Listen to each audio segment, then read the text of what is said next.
Hello, my name is Sophia, and today we are with Bethany. And Bethany, can you tell us a little more about yourself? Sure, my name is Bethany Davidson, and I'm the Humane Educator here at Frederick County Animal Control and Pet Adoption Center. And my job has several different aspects to it. It is my role to go out into the community, and when people from the community come into the shelter, to educate them not only about what we do and about the ordinances pertaining to pet ownership here in the county, but also how to properly care for their pets. I also do a lot of our marketing and go to a lot of our events. Very cool. Would you like to get right into the questions? Sure. Okay, so our first question is, why should I adopt and not go to the local pet store? So there's a couple aspects to your question. A lot of states now are mandating it that when you go to a pet store, you're actually adopting rescue animals. So it's not the same as when you used to go and you would just be purchasing something. But why you should just adopt in general is because there is a pet overpopulation problem. And there are already enough pets out there. When you're buying from breeders and things like that, you're kind of contributing to that overpopulation problem. So then animals that are sitting here in the shelter have longer stays and things like that because people are adopting, or purchasing rather than adopting. So when you're adopting, you're coming here to the shelter, you're getting animals that are treated fairly, and they're getting all the types of things that you would provide your animal in a home environment, and they're also getting vet checked, and it's also significantly cheaper. So there are a lot of great benefits to adopting, and the animals kind of know. They know that somebody's taking them in, and they're very sweet, affectionate, loving, and they definitely appreciate their new families. Our second question is, can you tell me the process to adopt? Sure. So here at Animal Control, we don't do same-day adoptions. It is a process that takes approximately 2 to 5 business days. And for us, that's going to be every day except for Sunday. So when you're coming into the shelter, you are going to look around and you are going to see something that you're potentially interested in adopting. Before you can interact with that animal, you have to do a couple things. You have to talk to the ladies at our front desk. We take 2 applications for every animal except for puppies. Then we take 4. So if they're full-on applications, we're not going to show those animals any longer to the public. So if they're open to take applications, the next step is going to be that you have to read their behavior profile. We have profiles with all of their medical and behavioral information. So it's things that we have found out here in the shelter, but also information from a previous owner or previous vet if those items have been provided. So after you've read that, then a staff or volunteer will be able to take the animal out and let you interact with it. So if it's a cat or a rabbit, you're going to do that generally at their cage, but a dog will go outside to an outdoor kennel or a play yard. And then after that, if you're interested still, then you would fill out an application. So our applications ask you general information about your lifestyle, previous pets, what you're willing to do. And now they have additional questions that ask you how you're going to handle some common animal problems, how long a dog is going to be maybe left alone, if your cat's not using the litter box, what are you going to do to try to remedy that problem. So that's kind of the application process. Then we also check those applications. So everyone who lives in your house has to visit the animal before you'll proceed with adopting it. So if you live with 3 brothers and sisters and your grandma lives with you, all of those people and your parents have to come in and visit with the animal. Because sometimes people try to sneak animals into a home as a surprise, and that doesn't really work out well. The animals end up coming back. Also, some animals are afraid of certain children, or the children are afraid of the animal, or there's an allergy, so that helps reduce the chance of the animal being returned when everybody's already had a visit. We also will check to make sure that all of the animals that you currently have in your home are rabies vaccinated if they need to have that, because it's state law and it's also a county ordinance. We'll check for animal licenses. Every cat or dog that is 4 months old or older has to be rabies vaccinated, but in this county they also have to have a county license. And then we also check tax records to make sure that if you say you own your home, that you do in fact own it, or if you rent, we will call your landlord to verify that you are allowed to have a pet, because that is another common reason why animals are relinquished, because the owners sneak them into apartments and rental properties, the landlord finds out and then makes them give up the animal. Our next question is, what is the most out of the ordinary animal you've received at the shelter? So, animal control takes in anything that is a domesticated animal. So, we have, the common cats and dogs, right? So, our population breaks down to 60% cats, 30% dogs, and 10% other. So, right now on the adoption floor, we have 3 potbelly pigs. So, right now, they would be the most kind of interesting exotic animals that we have. But we also get things like goats and chickens, roosters, chinchillas, ferrets we've had a hedgehog before, different types of iguanas, snakes, rats, hairless rats, different types of birds, goldfish, turtles. So we get the whole slew of things that come in. But right now, in this particular moment, the 3 potbelly pigs are the most exotic. Our last question is, if I'm unable to adopt an animal, what else can I do to help the shelter? There are tons of things that you can do besides adopting. And if you have animals in your home, especially, and you don't think it's going to be a good fit, just taking care of your own animals to the best of your ability helps us out. But if you want to be more involved, you can also volunteer. We have a very active volunteer program. It starts for kids as young as 10, and if you're 10 to 14, you have to volunteer with a parent, and then 15 and up, you can volunteer independently. Our volunteers do things like socializing the animals, so petting the cats, walking the dogs, playing with them in the play yard. They will make sure that all the animals have water. They'll clean up, poop messes and things like that, change litter boxes, scoop poop outside. They will also help us with some basic chores like washing dishes, taking out the trash, folding laundry. All of those things really help us out. And then ultimately they do a lot of customer service because there aren't that many people that work here. So they do showing animals to potential adopters and things like that. So there's that route. If you can't come into the shelter, you can donate things. We're constantly looking for things. So things like towels and rugs and blankets, dog and cat toys, food, all of these types of things that we go through a lot because the animals, just by using them, destroy them. So we always need that type of stuff. And then you can also just tell your friends and promote the shelter. Sharing something about an animal on your Facebook page can generate a wide audience for that animal, and then somebody might be the person who is looking for that animal and come in and adopt. So there's even more than I mentioned, there's so many things that you can do without ever even stepping foot in the shelter. All right, that was the end of our questions. I think we're gonna go maybe look at some animals. Yep, absolutely. All right, see you then.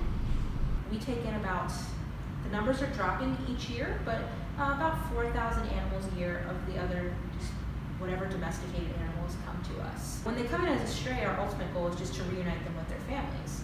So if the owners come in, they can pay the fees that are associated with their animal being running at large, which was breaking the law, then they can take them back home. We hold all of our stray animals for 5 days to give the owners a chance to claim them. The animals that you're going to see today are the animals that are available for adoption. There's going to be cats, dogs, rabbits, all those types of things. Do you have a preference as to what you see first? No?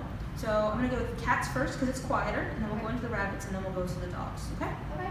We break down this room into 2 sides. So all the animals on this side of the room have never been sick. Because cats can get colds just like we can, and because there are so many of them here, and people aren't cleaning their hands like we asked them to, and they're just overall stressed and their immune systems are suppressed, they get sick a lot more easily than the other animals.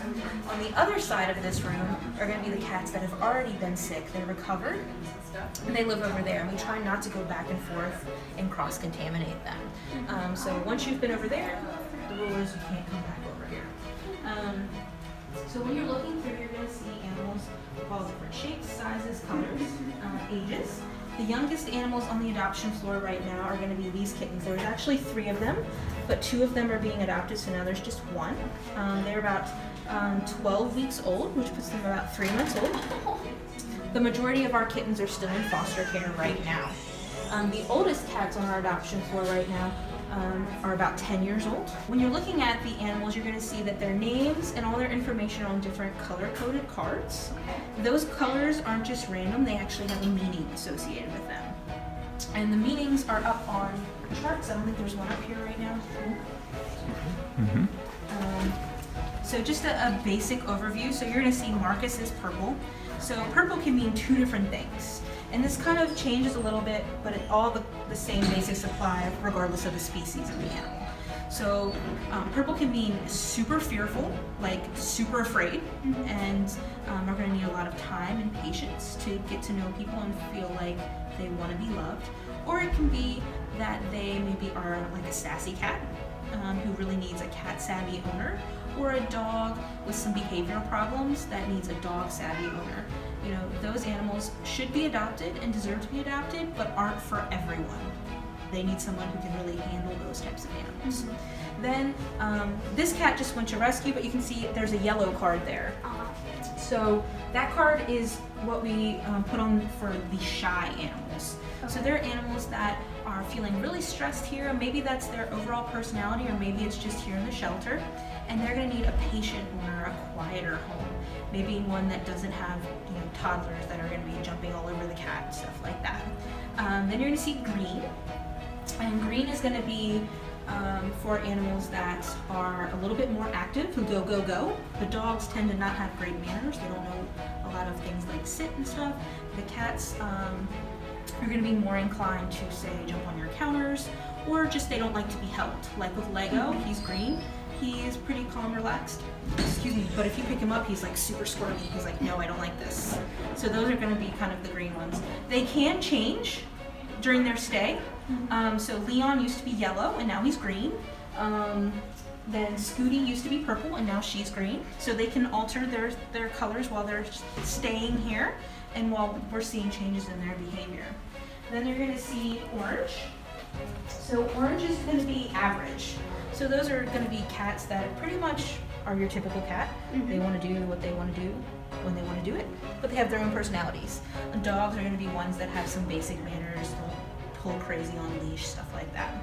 And then we only have 2 color-coded blue animals. Those are going to be calm, cool, and collected. They adapt well to change. They tend to enjoy being handled and loved on a little bit more than some of the other animals. Blue is usually going to be older animals, especially with dogs, because they've kind of gone through their crazy phase a little bit. So they have everything that you would give your pet at home.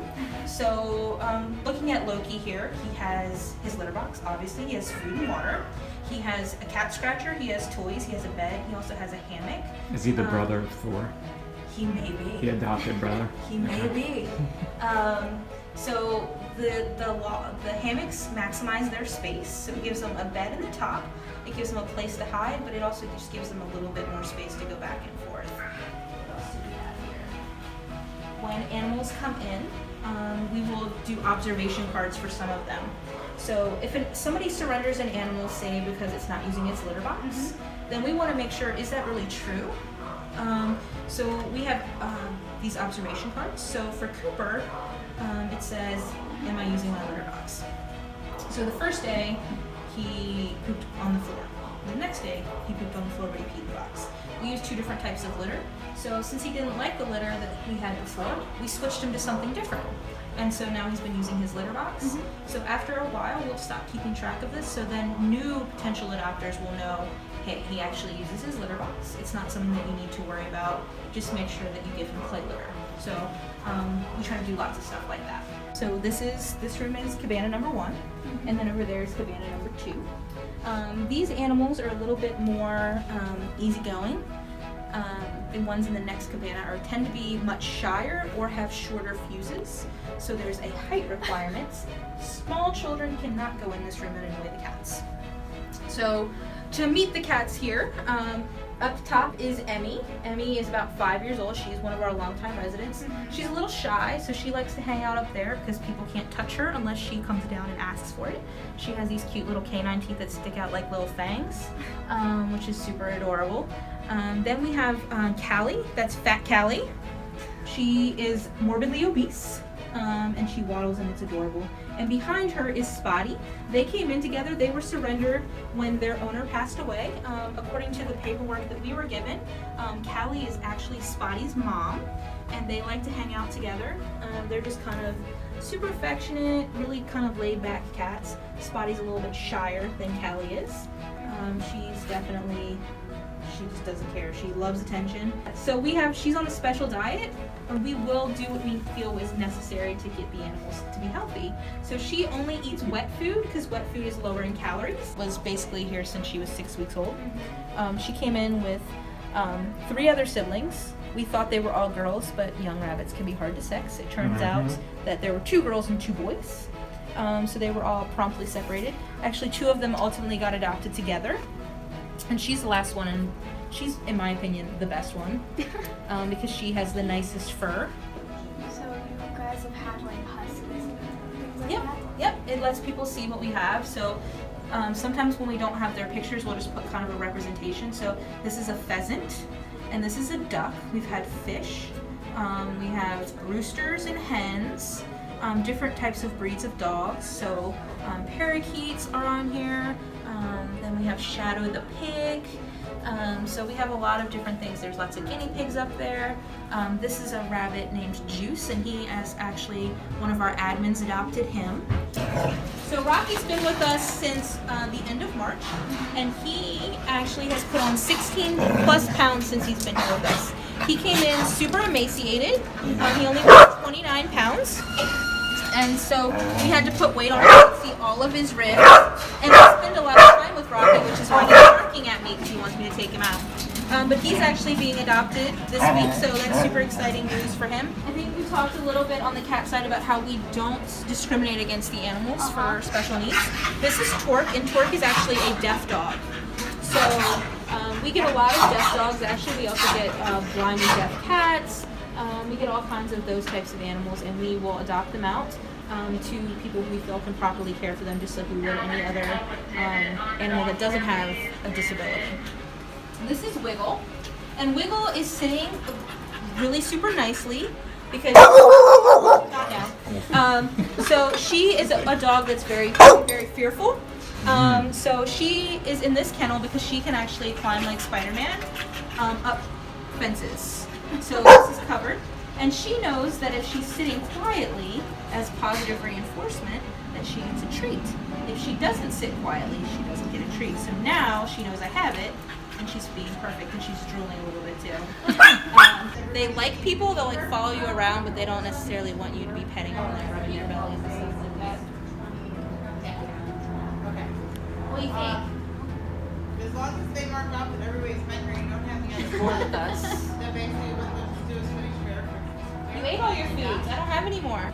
Okay, so this is the end to our video, and I would just like to thank Miss Bethany for giving us her time, because she definitely didn't have to do that.